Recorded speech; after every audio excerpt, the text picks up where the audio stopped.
So this is institutional video number 6. And of course right now we're in spring break, so there will be no filming of any kind this week. So in the meantime, putting scripts together, choosing what videos that we're going to use for our project, and starting the editing process.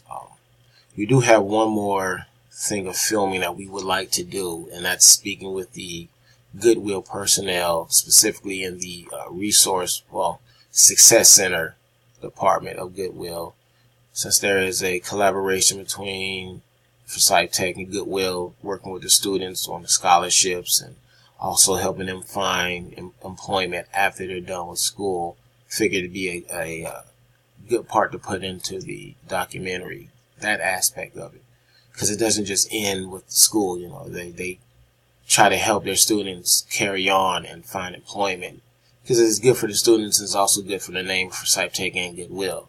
So that's the plan. Is hopefully in the next few weeks, because we really need to start getting this done. But in getting that interview portion done, that would probably be the last bit of interviewing and filming that we'll do. So right now that's where we're at. Scripts, putting our video together, and that last interview. So yeah, that's it.